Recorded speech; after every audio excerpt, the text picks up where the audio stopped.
जय जय राम कृष्ण हरी, जय जय राम कृष्ण हरी. तपे विण दैवत, दिधल्या विण प्राप्त, गुजे विण हित कोण सांगे.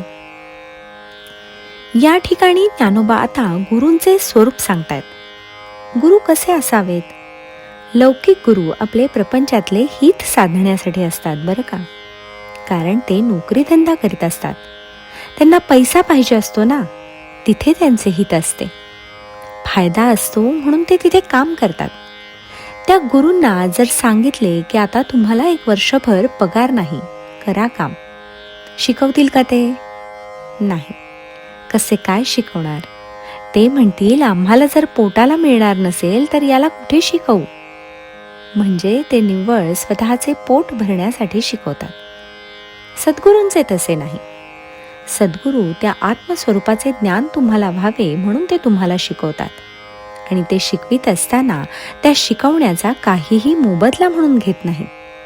तुम्ही दिले तर ठीक आहे, द्या अगर देऊ नका, परंतु ते आत्मज्ञान तुम्हाला व्हायलाच पाहिजे अशी तळमळ सद्गुरूंच्या ठिकाणी असते, जशी ज्ञानोबांची तळमळ आहे. म्हणून आता ज्ञानोबा गुरु कसे असतात ते सांगतात. तपे विण दैवत, असे जे सद्गुरू असतात त्यांची ही साधना पूर्ण झालेली असते. तप म्हणजे एखादी गोष्ट सतत करत राहणे. ते साधनेने बलिष्ठ झालेले असतात. आता तुम्ही विचाराल, का हो ज्ञानोबांनी कधी केली साधना? ज्ञानोबांनी या जन्मात नाही, मागच्या जन्मात केली आहे. ज्ञानोबा हे मागच्या जन्मीचे पूर्ण अवस्थेत गेलेले साधक होते, सिद्ध होते. त्यांना ह्या जन्मामध्ये फक्त गुरुप्राप्तीसाठीच यावे लागले बरं का. जन्मोजन्मी आम्ही बहु पुण्य केले, त्यांचाच अभंग आहे. तोच सांगतो तुम्हाला.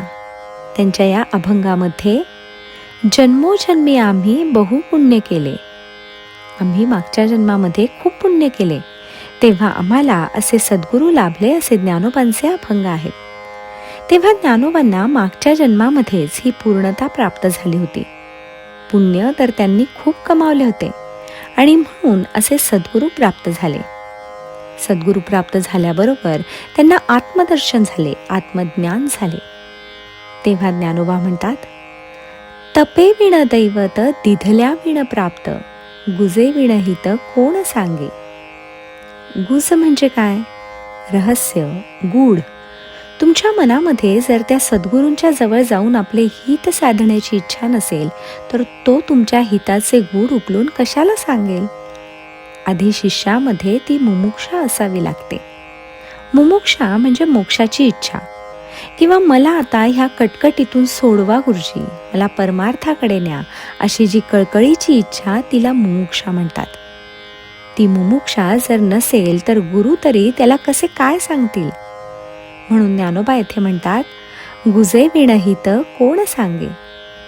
तुमच्या चित्तामध्ये जर ती मुमुक्षा नसेल, ती इच्छा नसेल, ती भावना नाही, तर मग तुमचे हित तुम्हाला कोण सांगणार? तुमचे हित म्हणजे तुमचा फायदा. मग तुम्हाला हवी असणारी गोष्ट तुम्हाला गुरु कशाला देतील? तुम्हीच जर नको म्हणत असाल, तुम्हाला जर त्याची काही गरज नाही, तर गुरु म्हणतात ठीक आहे, मग जा कर काहीही. म्हणून आधी आपल्या ठिकाणी तो भाव असावा लागतो की गुरूंच्या जवळ जाऊन आपल्याला जे प्राप्त व्हायला पाहिजे.